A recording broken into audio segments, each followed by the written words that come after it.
మీరు అలా చేస్తున్నారు. అందుకు మీకు వందనాలు స్తుతులు స్తోత్రం చెల్లించుకుంటున్నాం. ప్రతి దినం నూతన ఆత్మను పంపిస్తారు అన్నారు ప్రభా. అలాగా మీరు పంపిస్తున్నందుకు మేము స్తుతిస్తున్నాం. పోయిన ఆదివారం దిన అద్భుత రీతిగా నా ప్రభా మరి మెడికల్ ఆఫీసర్ మేడంను మీరు మా మధ్యలో పంపించారు. ఆమె ఒక్కరిని బట్టి ఆమె యొక్క కుటుంబం నీ ఆశీర్వాదం నుండి ఆశీర్వాదం ముందుగా ప్రభా స్తోత్రం దేవా. మీకే స్తోత్రం, మీకే స్తోత్రం, మీకే స్తోత్రం, మీకే స్తోత్రం, మీకే స్తోత్రం దేవా. మీరు నడిపించిన ఆత్మ బట్టి మేము స్తుతిస్తున్నాం. అలాగే ఈ రోజు నా ప్రభా మీకు మహిమకరమైన విధానంలో దేవ అన్యులను ప్రవాహంలాగా నీ సన్నిధికి నడిపిస్తాను మీరు వాగ్దానం చేశారు.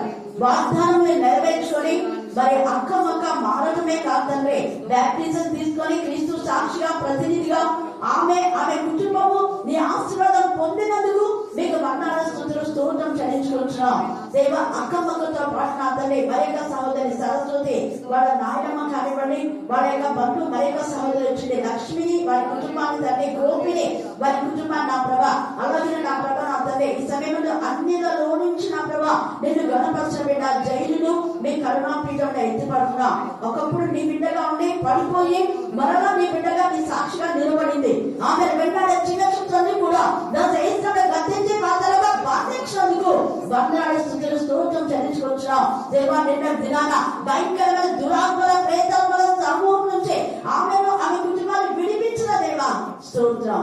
సాక్షి బిడ్డగా నిలబడినందుకు నీకు వందనాలు చెల్లిస్తున్నాం దేవా. నా ప్రభా ఆ బిడ్డ నా ప్రభా ఇంకా మీ రక్తంతో మాత్రమే ఆ బిడ్డ మరొకసారి ఆత్మకు మనసుకు శరీరం కల్మషమని పవిత్రురాలుగా చేయును గాక దేవా. మీకే స్తోత్రం, మీకే స్తోత్రం, మీకే స్తోత్రం, మీకే స్తోత్రం, మీకే స్తోత్రం, మీకే స్తోత్రం దేవా. మీ ఆత్మ శక్తితో ప్రార్థిస్తున్నాం. ఈ మధ్యాహ్న కాలంలో మీ ఆత్మ ద్వారా తాగుతున్నదా స్తోత్రం. ఆత్మ కృపైపు తెలుసా దురాత్మ నుంచి విడిపించదగా స్తోత్రం. మీ ఆత్మ శక్తి కలగలేదుగా ఆత్మ నిపుణుల దయచేస్తుందిగా ఆత్మ సహాయం దయచేస్తుందిగా ఆత్మ ద్వారా ప్రార్థించండి, ఆత్మ ద్వారా జ్ఞాపకండి, ఆత్మ ద్వారా మహిమపరచండి, ఆత్మలో ఏకీభవించడానికి తండ్రి కృప ఇస్తున్నదేవా స్తోత్రం, స్తోత్రం, స్తోత్రం, స్తోత్రం, స్తోత్రం దేవానికి రాకులు సెలవులతో నేను మా మధ్య సంచారం చేస్తున్నా. ఎంత స్తుతించినా కూడా తక్కువే ఆయన దేవా. మరి ఇక్కడున్న ఈ బిడ్డలను పడిపోకుండా స్థిరపరచండి దేవా. మారిన ఈ బిడ్డల జీవితం నీకు ఎప్పుడు పడిపోకూడదని మీ సన్నిధిలో స్తుతిస్తున్నా. మీ దక్షిణ హస్తం, మీ కరుణ హస్తం, మీ బలమైన హస్తం దేవా, మీ యొక్క అద్భుతాలు చేసే హస్తం, ఆశ్చర్యకాలు చేసే హస్తం, మీ బాహువు చాపిన ప్రభా మీ రెక్కల మీద అతని మీద ఎక్కించుకుంటూ ప్రతి దినం నడిపించండి ఆయన దేవా. మీరు రొమ్మును ఆనించుకొని మీరు బోధంగా ఉన్నారు. ఉపకారం చేయ ఆత్మ వీరికి బోధిస్తూ అనేక ఆత్మను తీసుకొస్తున్నటువంటి బిడ్డను బట్టి మేము స్తుతిస్తున్నాం. మీ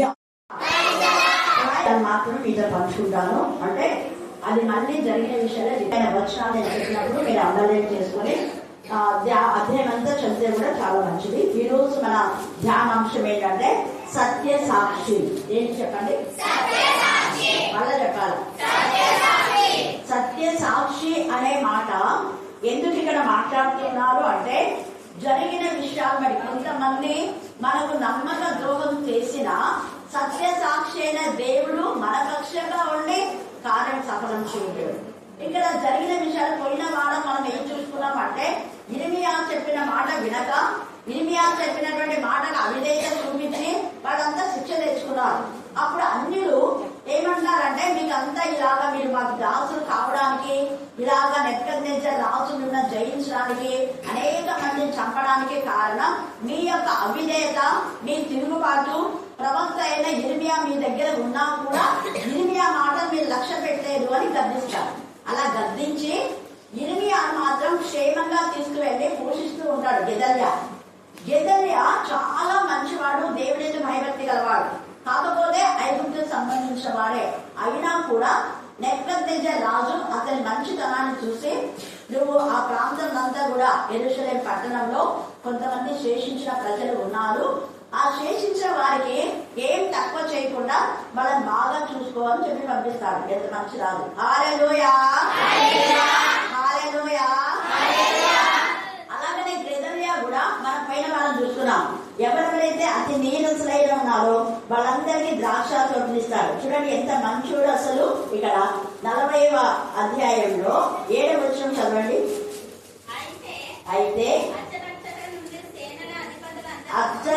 బాషానులు సేనల అధిపతులందరూ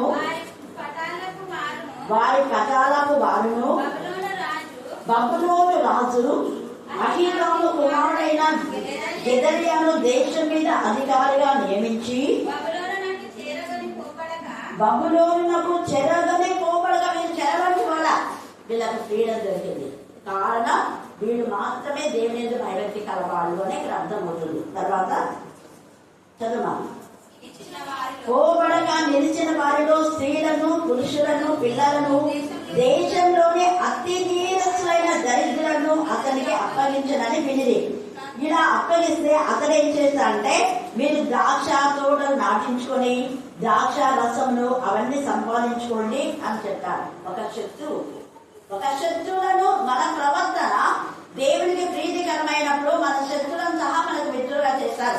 అయితే ఆ శత్రువులు ఏ శత్రువులు అంటే వాళ్ళు కూడా దేవుని భయభక్తి కలమైనప్పుడు పశ్చాత్తాపడి మనకు సపోర్ట్ గా ఉంటారు. అంతేకాని లూసిఫర్ లాంటి వాళ్ళు కాదు. లూసిఫర్ కి బ్రతుకంతా పశ్చాత్తాపం అనేది లేదు. ఆ లూసిఫర్ సర్వసంతతి ఎప్పుడు మనకు మిత్రులుగా కాదు. గుర్తుపెట్టుకోండి. దేవుని భయభక్తి కలిగి పొరపాటున పడిపోయినటువంటి వాళ్ళు మరలా వాళ్ళు తప్పు తెలుసుకుని మనకు సపోర్ట్ గా ఉండి మనకు మేలు చేయడానికి వాళ్ళు ఇష్టపడతారు. అలాగే ఈ గెదల్యా కూడా దేవుని యందు భయభక్తి కలవాడే. ఇర్మియా యొక్క ప్రవచనాలన్నీ విన్నాడు. ఇర్మియా యొక్క ప్రవక్త, ఇర్మియా రోషం గల దేవుని కుమారుడు. ఇర్మియా చెప్పినా కూడా ఈ యొక్క యెరూషలేము వాళ్ళు ప్రజలు వినలేదు. వాళ్ళంతా తిరుగుబాటు చేసే వాళ్ళు అనేసి వాళ్ళ తిరుగుబాటుని బట్టే వాళ్ళనందరినీ నాశనం చేస్తారు. నెబ్కద్నెజరు చెప్పిన పిల్ల ఇర్మియా ముందే ఎత్తాడు, వద్దు మీరు నెబ్కద్నెజరు రాజు జోలికి పోవద్దు, కల్దీలతో సహవాసం చేయండి. కల్దీల దేశం అంతా కూడా ఈ యొక్క నెబ్కద్నెజరు బబులోను సామ్రాజ్యానికి సంబంధించింది అది. కాబట్టి కల్దీలతో మీరు యుద్ధం పోవద్దు అంటే పోతారు. సిద్ధియా కన్నులు పోతాయి, తుమ్మారు చచ్చిపోతారు. అయితే అలాగా అయినా కూడా ఇక్కడ ప్రజలకు చూడండి 12వ వచనంలో 40:12 అందరూ తాము తోలివేయబడిన స్థలములన్నింటినీ విడిచి మిస్పాకు గెదల్యా యుద్ధకు వచ్చి బహు విస్తారము ద్రాక్షారసము వేసే కాల పండుగ సమకూర్చుకుని గెదల్యా చెప్పాడు, మీరేం భయపడతారు, దేవుడు మీతో ఉంటాడు. పైన చెప్పాడు బబులోను రాజు చాలా మంచివాడు, ఆయన మీకు మేలు చేస్తాడు. మీరంతా చదవండి, టైం లేదు ఇప్పుడు. 9వ వచనంలో మీకు రాజు మేలు చేస్తాడే కానీ మీకు ఏం చేయడు, మీరు భయపడదండి. ఎందుకు అంటే నెబ్కద్నెజరు రాజు కూడా దేవుడు అంటే భయమే, ఇశ్రాయేలు ప్రజలంటే భయమేనా, కానీ మీకు మీరుగా యుద్ధం చేస్తున్నారు. వీరు యుద్ధం చేయాలా, మీకు మీరుగా మేము యుద్ధం చేయాలన్న ఆలోచన మాకు లేదు. కానీ మీకు మీరుగా యుద్ధాన్ని లేపుకొని మీకు మీరుగా నాశనం అయిపోయినారు. దానికి మేమేం చేయాలి, మీ నాశనం మీరే తెచ్చుకున్నాం, మేమేం చెప్పలేదు. అందుకని ఇర్మియాతో కూడా అంటాడు, యెహోవా దేవుడు తాను చెప్పిన కీడంతని వారి మీదకి రప్పించాలి కదా అని గెదల్యా మాట్లాడి, నువ్వు నా దగ్గర క్షేమ స్థితిని నీకు దేవుడిస్తాడని చెప్పి తన దగ్గర ఉంచుకొని మంచిగా చూసుకుంటుంటాడు.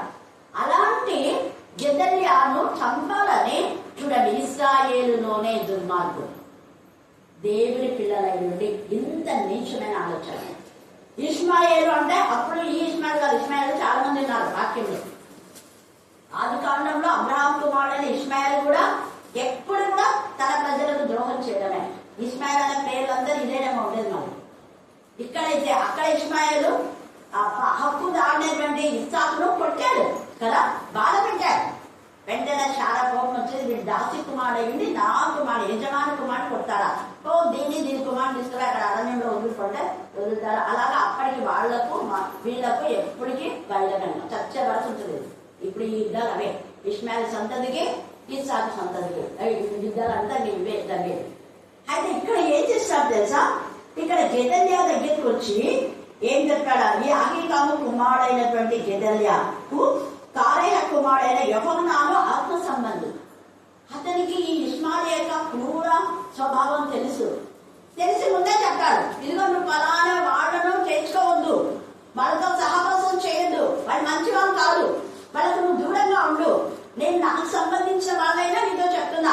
యాక్చువల్ గా ఈ యొక్క ఇష్మాయేలు వీళ్ళకి సంబంధించిన వ్యక్తి అయినప్పటికీ కూడా వాడు మంచోడు కాదు అని గెదల్యా మా ప్రజలకు మంచి చేశాడు, ఇర్మియాకు ప్రవక్తను చేర్చుకున్నాడు, ప్రవక్తను ఆదరిస్తున్నాడు అనేసి ఆ యొక్క మంచి విషయంలో నువ్వు వాడి విషయంలో జాగ్రత్తగా ఉండు. వాడు వచ్చి నీకేమో కళ్ళబోడి మాట చెప్తారు, వినొద్దు, వాటితో సహవాసం చేయొద్దు. ఇక్కడ కూడా కొంతమంది నేను చెప్తాను, అలాని వాళ్ళ విషయమే జాగ్రత్త ఉండండి, సహవాసం చేయదు. అవునా ప్రశాంత్? చెప్పినాను. చాలా మంది ఇంకా కొంతమంది చెప్పాను, ఫలానా ఫ్యామిలీతో మీరు జాగ్రత్తగా ఉండాలి, వాళ్ళ నుంచి మీకు కీడు వస్తుంది, జాగ్రత్త. ఫలానా వ్యక్తుల నుంచి మీకు ఏం క్షేమం కాదు, వాళ్ళు చెరబడికే ఉంటారు. వాళ్ళు ఇక్కడ సగం చెప్తారు, అక్కడ సగం చెప్తారు. వాళ్ళు ఇక్కడ ఒక మాట, అక్కడ ఒక మాట చెప్తుంటారు, యథార్థంగా ఉండరు వాళ్ళు. అలాంటి వాళ్ళతో మీరు సహవాసం చేయొద్దు అని నేను కూడా చాలా మంది చెప్పాను. తర్వాత వాళ్ళకి అర్థమైంది. ఇక్కడ కూడా వాస్తవాన్ని చెప్తున్నాడు, సత్యాన్ని చెప్తున్నాడు, కానీ నమ్మలేదు గిదెల్యా పాపం. అంటే నేను చేసేది మంచి కదా, వాళ్ళ ప్రజలకంతా నేను ద్రాక్ష ఇచ్చి, ద్రాక్ష రసం ఇచ్చి వాళ్ళ బానిసలుగా చూడలేదు. వాళ్ళందరూ అతి నీరసైన పేదవాళ్ళకి నేను సహాయం చేస్తున్నా. మరి పేదవాళ్ళకు సహాయం చేస్తున్నావు కదా, ఇంగిత జ్ఞానం వీడుకున్నావు కదా. వీడు పేదవాళ్ళకు సహాయం చేయకపోగా పేదవాళ్ళకు సహాయం చేసేటటువంటి గెదల్యాను చంపాలనుకున్నాడు. ఎంత ద్రోహం చూడాలి. అందుకనే దేవుడు నిజంగా ఆ మాట మరి నమ్మాలని చెప్పి ఎంత చెప్పినా కూడా వినలేదు. అందుకే నమ్మక ద్రోహులు ఉంటారు, జాగ్రత్త. ఇక్కడ గెదల్యా ఇష్మాయేలు పూర్తిగా నమ్మేశాడు. ఇక్కడ ఏమంటున్నాడు, తనకు మంచి చెప్పినటువంటి యోహానానుతోనే గెదల్యా నువ్వు అబద్ధం చెప్తున్నావు అన్నాడు. సత్యం చెప్పే, సత్య సాక్షి దేవుడు. హల్లెలూయా, హల్లెలూయా, హల్లెలూయా. దేవుడి వాక్యం అంతా ఉన్నది ఉన్నట్టుగా మాట్లాడుతుంది. మీరు పని చేయొద్దండి.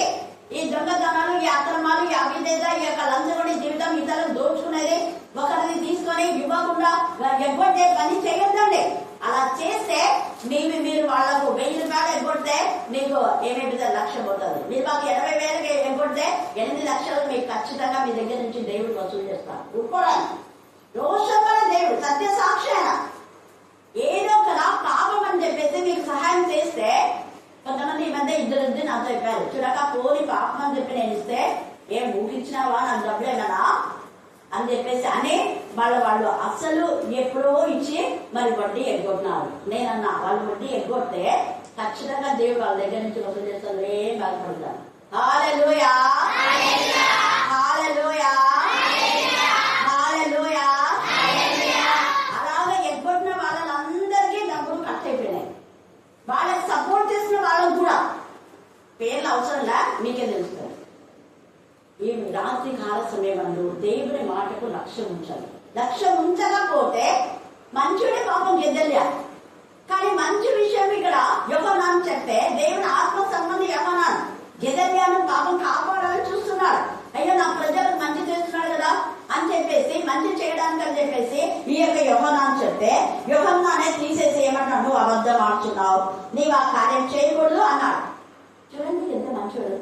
ఇష్మాయేలు నేను చంపేస్తా, వద్దు, వాడి నుంచి నీకు హాని వస్తుంది, నువ్వు నా ప్రజలకంతా మేలు చేస్తున్నావు, వాడు అపవాది సంబంధి, వాడు సాధన సంబంధి, వాడు దుర్మార్గుడు, వాడు నాశనం చేసేవాడు, నాశనం కావాలని దేవుడు చెప్పాడు. నువ్వు నాశనం చేసేవాడిని నీ పక్కల బల్లెం లాగా ఉంచుకున్నావు. రెండు గెదల్యా నీకు తెలియదు, వాడు నమ్మకం ద్రోహి. వాడు పైన మంచి మాట మాట్లాడుతున్నాడు, వెంట వాడు గోతులు నమ్మేవాడు, పైకి ఏడుస్తాడు, వాడు లోపల వాడంతా ఏడుపు, దొంగ ఏడుపు, నటన. కొంతమంది దీన్నే బగల ఏడుపు అంటున్నారు కదా, సేమ్ నాతోనే అన్నారు, ఓ ఏమో బగల ఏడుపు పిలిచినారు, మరి అంతకంటే బాధతో ఏడ్చిన వాళ్ళు సంఘంలో వినపడలేదా అన్నారు. హల్లెలూయా, హల్లెలూయా, హల్లెలూయా. బగల ఏడుపు ఏడ్చే వాళ్ళు చాలా మంది ఉంటారు. వాళ్ళ ఏడుపులకు మీరు పడిపోవద్దు, మీరు కూడా పడిపోతారు. మీరు పడిపోతే మీరే పడిపోతారు. అయ్యో పాపం కదా అని మనం దేవుడికి విరోధమైన వాళ్ళ అక్రమమైన మార్గంలో ఉండే వాళ్లకు మీరు సపోర్ట్ చేస్తే మీ బ్రతులు కూడా ఇలాగనైతాయి.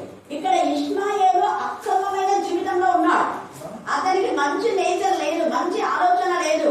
మేలు చేసే వాడికి కీడు చేసే నేచర్ ఇష్మాయేలే.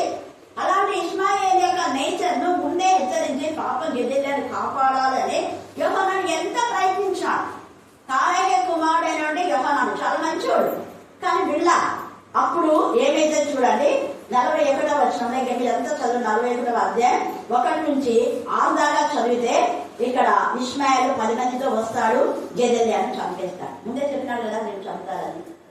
వాడిని చంపుతాడు, వాడు హానికరుడు, వాడిని నేను ఖచ్చితంగా చంపేస్తాను, దేవుడు నాకు ప్రేరేపణించాడు, వాడు ఉండకూడదు, నాశనం చేసేవాడు, నాశనం కావాలని దేవుడు చెప్పాడు అని ఇంకా చాలా ఎన్ని చెప్పినా కూడా విననందుకు అదే గెదల్యాను మంచి వాడిని చంపేశాడు. చంపేసి వీడు ఎంత కుయుక్తుడు చూడండి, ఎంత వేషధారి. ఇక్కడ ఇక్కడ చంపేసి మిగతా వాళ్ళంతా అక్కడ బబులోను రాజుని అడిగి నేను దేవుని ఆరాధించడానికి వెళ్తామని చెప్పేసి వాళ్ళందరూ ఏం చేస్తున్నారంటే అక్కడ చూడండి, అతడు 4వ వచనం, అతడు గెదల్యాను చంపిన 2వ నాడు అది ఎవరికి తెలియబడక మునుపు, చూడండి ముందరనే ఎంత వేషధారణ, దేవుని ఎందుకు భయభక్తి గల వాళ్ళగా దేవుని ఆరాధించాలని గడ్డములు క్షౌరం చేయించుకొని వస్త్రములు చింపుకొని వాడికి గాలి చేసుకుంటున్నారు. ఇద్దరు ఉంటారు కదా, వాళ్ళ ఊరికే ఏదో చిన్నగా కొట్టినారనుకోండి, కావాలని ఇలా వస్త్రాలు దించుకొని ఇంకా కొంచెం తీసుకొని చూసా రక్తం నారగట్ట కొట్టినాడు వాళ్ళు. పోలీసులు ఏం చేస్తారు, కాము నమ్ముతారా అది చూపిస్తున్నారు కదా, వాళ్ళేం పోసినారు, వాళ్ళు ఏదో చిన్నగా కొట్టింటారు, ఇలా కావాలని కోసం రక్తం చూడండి ఎంత పోయిందో. వాడు ఆ రక్తానికి ఖైదనం కట్టాలని ఏదైనా వాళ్ళ కేసు మీద కేసు. కానీ దేవుడు ఒక్కరోజు చూస్తూ ఉంటాడు. ఆయన సర్వశక్తున్నాడు, ఆయన సత్య సాక్షి మన దగ్గర ఉన్నాడు. ఎవరికి తెలియదే వీడు అనుకున్నాడు. వాడే చంపి మళ్ళీ వాడే ఏం చేస్తున్నాడు, ఇక ఇస్మాయిల్ గడ్డలు చొరవ చేయించుకొని గుడ్డలు చింపుకొని ఏం చేస్తాడు, 8 మంది పురుషులు యెహోవా మందిరంలోకి తీసుకొని పోటకై నైవేద్య ధూపద్రములు చేత పట్టుకుని షెకెము నుండి, షిలోము నుండి, షోమ్రో నుండి రాగా, చూడండి ఎంత వేషధారే. మేము దేవుని మందిరానికి వెళ్తున్నాం, దేవుని మందిరంలో ఈ విధానంలో మాకంతా చెరలోకి వచ్చింది కదా, ఈ పరిస్థితి వచ్చింది కదా అని దేవుడిని ఛాన్స్ పరచుకోవడానికి వెళ్తున్నామని. అలాగా మందిరంలో కూడా ఇలాగనే వేషధారులు చాలా మంది ఉన్నారు. నమ్మొద్దు, మందిరంకి వచ్చినంత మాత్రాన నువ్వేం జమ్మబోతావు, నువ్వు ఆ మీటింగ్ ఈ మీటింగ్ ఎన్ని మీటింగ్ పైన నీ వేషధారణ ఒకరోజు ఖచ్చితంగా బయటపడుతుంది. దేవుడు ఊరుకోడు. భక్తి గల వారిని దేవుడు ఖచ్చితంగా లేవనెత్తాడు, కాపాడతాడు. ఒకవేళ ఏదైనా చంపబడి ఉండొచ్చు, కానీ దేవుడు అతను చేసిన మేలుకు ప్రతిగా దేవుడు చదివిలో ఉంటాడు. ఒక అర్థశాస్త్రం అనుకోవచ్చు గేదల్లా. హల్లెలూయా, హల్లెలూయా, హల్లెలూయా. చూడండి ఇష్మాయేలు ఎంత క్రూరుడు, అక్కడ చంపి తానే వేషదంతా దేవుని మందిరంలో దేవుని ఆరాధిస్తాడు. మనం కూడా అంతే, ఓ దేవుని కోసం చేస్తున్నాం మేము ఎంత, ఇవన్నీ అవి ఖర్చులు. దేవుడు చెప్పాడు అలాగా దేవుని సేవకు మాత్రమే వాడాలి, దేవుని కానుకలు ఇష్టానుసారంగా వాడకూడదు. దేవుడు లెక్క అడుగుతాడు. ఈ ఇష్మాయిల్ ఇలాంటి వాళ్ళే, ఇలాంటి పొత్తులు చాలా మంది నా సంఘాలను. ఈ యొక్క ఇష్మాయిల్ ఎవరు అంటే ఇక్కడ పైన ఉంది వాళ్ళ గురించి కూడా, ఎలీషామా మన్మడు, నెతన్యా కుమారుడు, రాజ వంశస్థుడు, రాజు యొక్క ప్రధానులలో ఒకడు, సిద్కియా ప్రధానుల్లో ఒకడయ్యుండి సిద్కియాకు సొత్తు ఇష్మాయిల్. ప్రధానులు ఇలాగనే చేస్తున్నారు సంఘాలలో. సంఘాలు చెడిపోయిన ఎందుకు అంటే నడిపించే నాయకులు సరిగా లేకపోతే సంఘాలు, దేశము, కుటుంబాలు, రాజ్యాలు పాడైపోతాయి. ఈ రాత్రి కాలంలో ప్రార్థన చేయండి. నడిపించే నాయకులు యథార్థంగా, నీతిగా, నిజాయితీగా ఉండాలి. దోచుకునే కాదు, ఒకరిని దోచుకొని ఏం బతుకుని బతుకు అంటాడు దేవుడు. కష్టపడు. ఇందాక పిల్లలు ఎంత చక్కగా చెప్పినారు, సోమరి చీమరి ఎందుకు అంటే మనం ఏం చేయాలి, కానీ నేనేం పట్టుకొని మీరే నాకు తెచ్చి పెట్టండి అన్నట్టు ఉన్నాను. మీకు వాక్యం చెప్తున్నా బాగా చేస్తుంది చేస్తున్నాం కదా. నిన్ననే ఒక రన్నా నాతో, మీవేమైనా ఫంక్షన్స్ అయితే మా ఇంట్లో మాకంతా మీ క్యారెట్స్ అంతా నాకు తెచ్చి పెట్టాలన్నారు ఎవరో. చూడండి మీరు కష్టపడతారమ్మా, ఎందుకు లేని చెప్పాలి. మన కష్టాన్ని మనం ఏదో వాళ్ళు ప్రేమతో తెచ్చే తీసుకోవాలి, కానీ అలాగే చేయకూడదు. కాబట్టి మన బ్రతుకులు ఎలా ఉన్నాయి. ఇక్కడ ఇష్మాయిల్ వేషధారణ చేస్తున్నాడు. అయితే అప్పుడు ఏమైంది, షిలోము నుండి, షోమ్రో నుండి నెతన్యా కుమారుడైన ఇష్మాయిల్ దారి పొడుగునా ఏడ్చుకుంటూ, వాడే చంపి వాడే మళ్ళా కోసుకుని చూడండి బట్టలు నింపుకొని ఏడ్చుకుంటూ వస్తున్నాడు. వగలేనుకుంటూ ఏడ్చుకుంటా మళ్ళీ ఏం చేస్తున్నాడు చూడండి, లిస్బా నుండి బయలుదేరి వెళ్ళి వారిని కలుసుకొని వారితో అహీకాము కుమారుడైన గెదల్యా యుద్ధకు రండెలను చంపేసి మనమంతా గిద్దెల దగ్గరికి వెళ్దామా. పాపం గిద్దెల్యా మన వాళ్ళకి ఎంత హెల్ప్ చేస్తున్నాడు కదా, వీళ్ళకి ఏం తెలుసు గిద్దెల్యా చంపేది తెలియదు కదా. పాపం గిద్దెల్యాను చంపేస్తున్నారు. కానీ గిద్దెల్యా దగ్గరికి పోదామంటే మంచోడే కదా అని వీళ్ళు అనుకుంటున్నారు. గిద్దెల్యా మన వాళ్ళకి మంచి చేసినాడు కాబట్టి గిద్దెల దగ్గరికి పోదాం మంచిదే కదా అని అనుకున్నారు వీళ్ళు. చూడండి ఎంత చక్కగా గిద్దెల్యా దగ్గరికి పోదామా అన్నారు. అయితే వారు ఆ పట్టణం మధ్య ప్రవేశించినప్పుడు నెతన్యా కుమారుడైన ఇష్మాయేలు అతనితో కూడా ఉన్నవారు వారిని చంపి గోతిలో పడవేసిరి. ఈ పడవేసిన సంగతి, దాచబడిన సంగతి అందరికి ఇక్కడికి తెలుస్తుంది. హల్లెలూయా, హల్లెలూయా.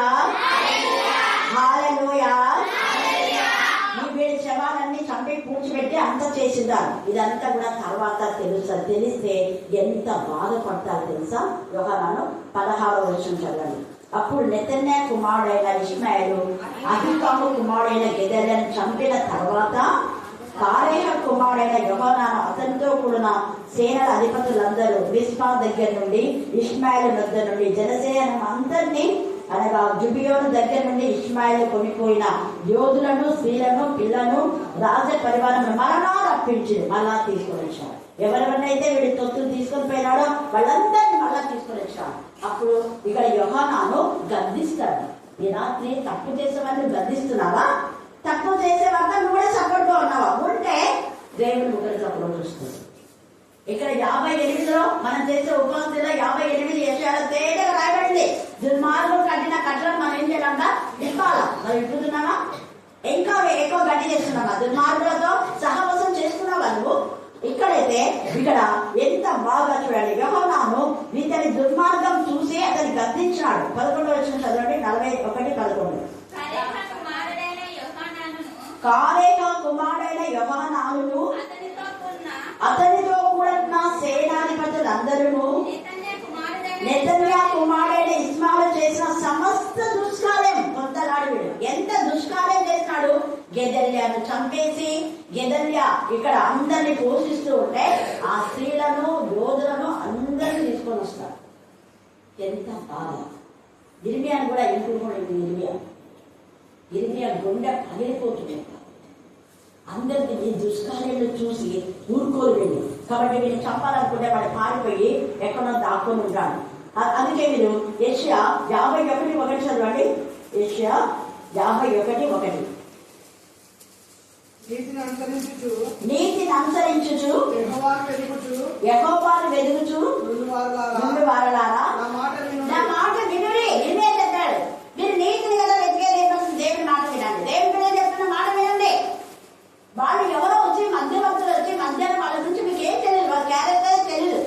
అందుకే మీ మధ్య ఉన్నటువంటి విశ్వాసుల యొక్క క్యారెక్టర్ మీకు తెలిసినప్పుడు వాళ్ళని హత్తుకొని ఉండేదని వాక్యంలో ఉంది. ఎవరో కొత్త వాళ్ళు వచ్చి ఏదేదో తప్పుడు బోధన చేస్తే వాళ్ళ వైపు మీరు వెళ్తారా?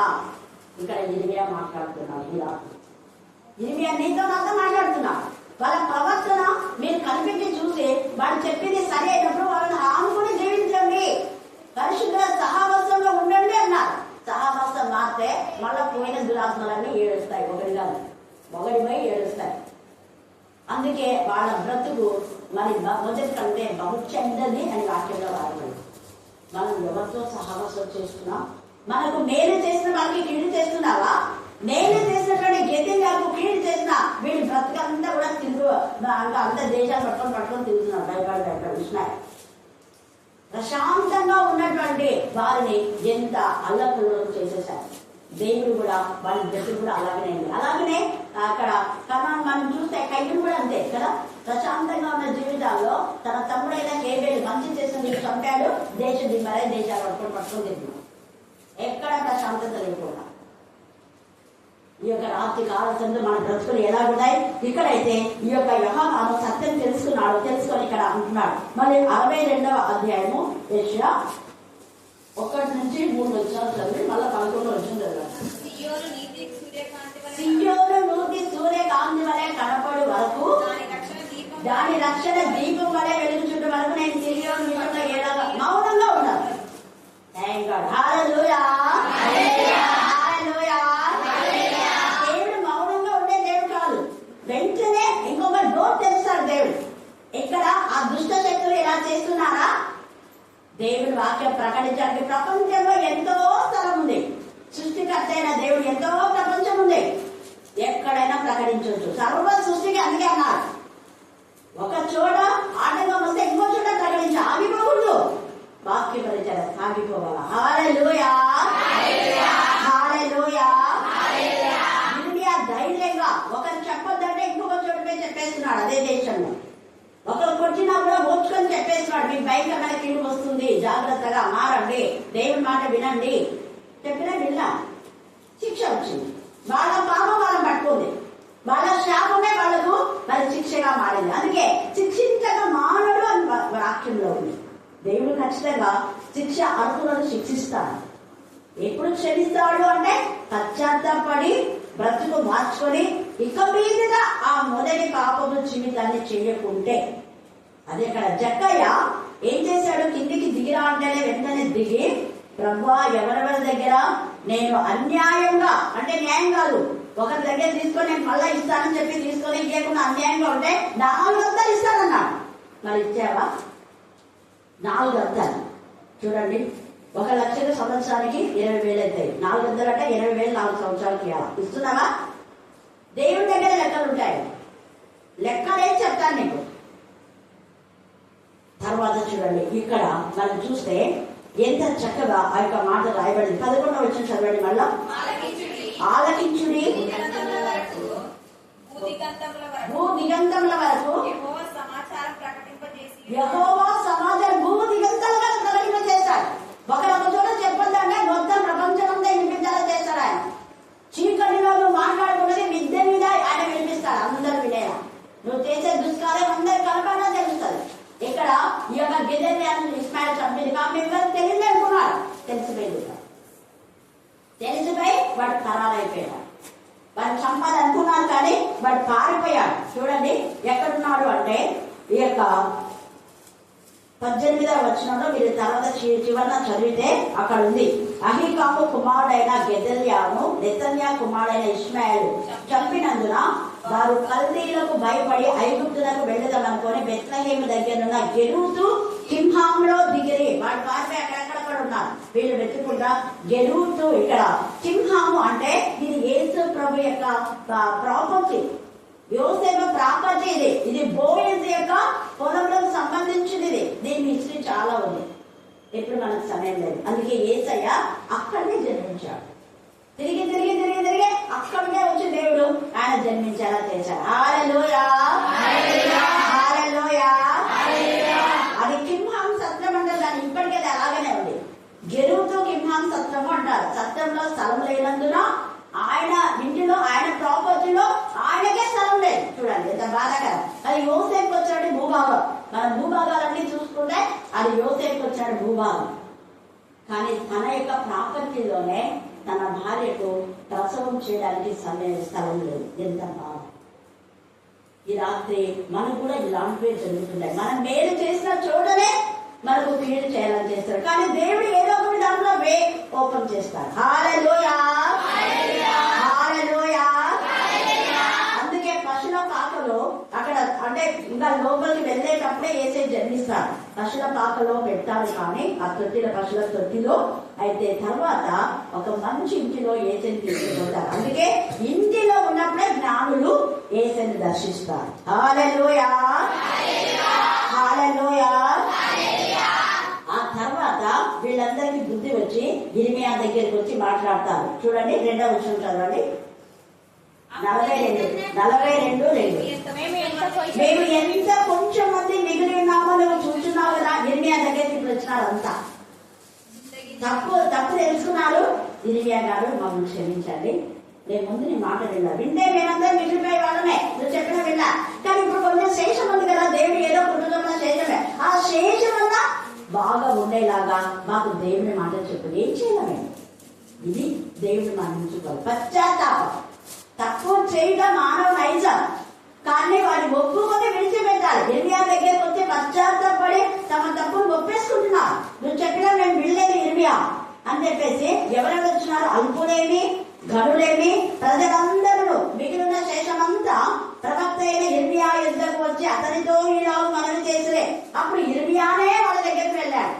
ఇర్మియానే బండ సందులో ఉన్న విధానంలో బురదలో తర్వాత అక్కడ ఇక్కడ ఎక్కడ పడితే అక్కడ సందుల్లో గొంతుల్లో వాక్యం చెప్పాడు. పాపం దేవుని మాట చెప్పాడు.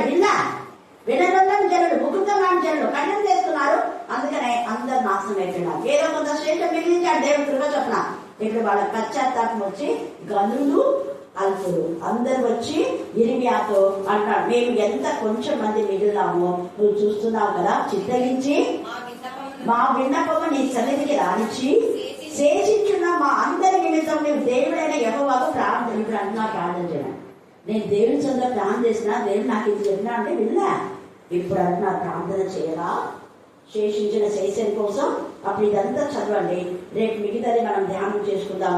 అప్పుడు దేవుడు ఇక్కడ 6వ వచనంలో అంటాడు ఇర్మియా, అప్పుడు వారు ఇర్మియాతో ఇట్లా, నిన్ను మా యొద్దకు పంపి నీ దేవుడకు యెహోవా సెలవించిన ఆ మాటను బట్టి మారు మాట లేకుండా మేము జరిగించలేగలా యెహోవా మా మీద నమ్మకమైన సత్య సాక్షిగా ఉండుగాక. ఈ రాత్రి దేవుడు కూడా సత్య సాక్షిగా ఉన్నాడు నీకు నాకు మధ్య. దేవా నువ్వు పంపగా నేను వెళ్ళాను, 35 సంవత్సరాలుగా నువ్వు చెప్పింది నేను చెప్పాను. ఎవరు విన్నారో వినలేదో నీకే తెలుసు. నువ్వే సత్య సాక్షి దేవా. వాక్యం వినకుండా పెళ్లి చేయబట్టి వాళ్ళకు నువ్వేం చేస్తావు నీ ఇష్టం. వాక్యం విన్న వాళ్ళని ఆశీర్వదించిన ఆయన రోజు నేను చేసే ప్రార్థన, నీ మాట విన్న వాళ్ళని బహు ఆశీర్వదించు, అలాగే ఆశీర్వదించాడు.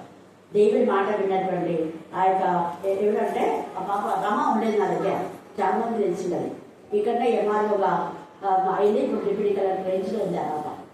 తన తల్లిదండ్రులు ట్రైనర్స్ అయితే ఆడపిల్ల కదా అని చెప్పి నా దగ్గరే పెట్టి కొన్ని 3 సంవత్సరాలు ఉంది నా దగ్గర. అక్కడ ఆ ఇంట్లో ఉన్నాడు, చాలా మందికి తెలిసింది. అది ఎంత ఆ పాపకు అప్పుడు వాగ్దానం, చూడమ్మా దేవుడు నాకు ఇచ్చిన రక్షణ నీకు ఇస్తాడు, బాబు ఇస్తుంది, రక్షణ పొందుతుంది, నాకు ఇచ్చిన సొంత గృహం నీకు ఇస్తాడు. అప్పుడు ఇది కట్నం అప్పటితో స్టార్ట్ అయింది. దేవుడు ఇస్తాడు అన్ని అనేకంగా నేను హెచ్చిస్తాడు. చాలా ఉన్నత స్థాయిలో దేవుడు ఆమె హెచ్చించాడు. ఆమెనే కాదు చాలా మంది. కాబట్టి వాగ్దానం ఇచ్చిన దేవుడు నమ్మలేదు, నమ్మని వారికి శిక్ష. సింపుల్. మీరు దేంట్లో ఉన్నారో అది దేవుడు మీకే జ్ఞానోదయం కలుగుచుగాక. ఆమేన్ ఆమేన్ ఆమేన్. చివరి ప్రార్థన ఈ సమయం అంతా మాట్లాడమాక మనం నువ్వు పాడవక పాడమాక.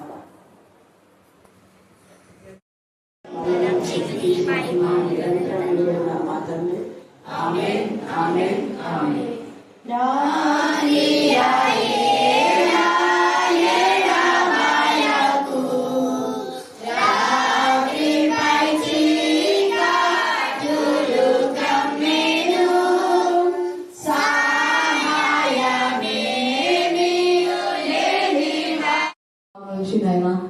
ఈ మధ్యాహ్న కాల సమయం వరకునైనా నీ సన్నిధానంలో తండ్రి ప్రార్థించడానికి మీరు ఇచ్చిన గొప్ప తరుణాన్ని బట్టి, ధన్యతను బట్టి కూడా నీ స్తోత్రం చెల్లిస్తున్నాయన. నా దేవా, నా తండ్రి, నా తలంపులు, మా ఆలోచనలు ప్రవేశించి తండ్రి గడిచిన నెలంతా కూడా కాచి కాపాడి రక్షించి తండ్రి మార్చి నెలలోకి ప్రవేశించి తండ్రి మరి నైనా 9వ రోజులు ఉంచిన విధానాన్ని బట్టి నీ స్తోత్రం చెల్లిస్తున్నాయన. దేవా, మా జీవితాలనైనా అంతలేకు కనబడును, అంతలేకు మాయమగును, ఆవిరి వంటివినైనా మా జీవితాలు తండ్రి ఎప్పుడేం సంభవిస్తుందో దేవా మాకంటే తెలియదు, కానీ మాకంటే మీరు ముందు గుర్తెరిగిన దేవుడు నైనా, గొప్ప దేవుడు నా తండ్రి స్తోత్రమునైనా. అవునైనా ఈ నెలంతా కూడా మీరు కాచి కాపాడి కటాక్షించి నీ రెక్కలకి మీరు దాచుకోమని అడుగుచున్నాను తండ్రి. అక్క చెప్పిన వాక్యాన్ని బట్టి నైనా మేము ధైర్యంగా నీ సన్నిధిలోనైనా ఎదుర్కోవడానికి నైనా నీ శక్తిని, నీ బలమును, నీ పరిశుద్ధాలతో నింపమని అడుగుచున్నాను నా దేవానికి స్తోత్రమునైనా. అవునైనా సర్వశక్తిమంతుడా, సర్వసంపన్నుడా, సర్వమెరిగిన రాజానికి స్తోత్రమునైనా. స్తోత్రమునైనా స్తోత్రం తండ్రి. పరిశుద్ధాత్మ దేవ, ప్రతి పరిశుద్ధాత్మతో పొందుకున్న విధానం బట్టి నీ స్తోత్రం చెల్లిస్తున్నాయినా. ఇక్కడ చేరిన ప్రతి బిడ్డని నైనా పేరు పేరున దీవించండి, ఆశ్రయించండి. ప్రతి బిడ్డకి ఏ అవసరం ఉన్నదోనైనా నువ్వు ఒక మాట మెరిగిన దేవానికి స్తోత్రమునైనా స్తోత్రం. ప్రతి బిడ్డని నైనా మీరు దీవించండి, ఆశ్రయించండి నైనా. నీ కృపలో వాడుకోమని అడుగుచున్నాను తండ్రి. మర్యాద కాలశయంలో ప్రభా, అవునా తండ్రి, నా కుటుంబాన్ని బట్టి నన్ను బట్టి స్తోత్రం తండ్రి. నా తలంపులు, నా ఆలోచనలునైనా నీ తలంపు లాంటి కాంటి గొప్పవేమి కాదు నైనా. నీ స్తోత్రము తండ్రి. నైనా మాకంటే మీరు ముందు గొప్ప దేవుడు నైనా. నీ స్తోత్రం తండ్రి. అయ్యా, నాకు ఇచ్చిన సంతానాన్ని బట్టి ఆలోచన చేసుకోండి దేవా. అయ్యా, నాకున్న సమస్యలు నైనా, నా బాధలు, నా చింతలు మీరు ఎరిగిన దేవాన్ని స్తోత్రం. అది నీ చిత్తంలో ఏమైందో నా దేవా. అయ్యా, ప్రవీణ్ని బట్టి జ్ఞాపకం చేసుకోండి అయ్యా. నీ స్తోత్రము తండ్రి. అయ్యా, వారు మా దగ్గర అయితే అంత డబ్బు లేదు, కానీ అది నీ చిత్తాన్ని జరిగించమని అడుగుచున్నాను అయ్యా. పరిశుద్ధాత్మతో నింపమని అడుగుచున్నాను నా దేవా. అయ్యా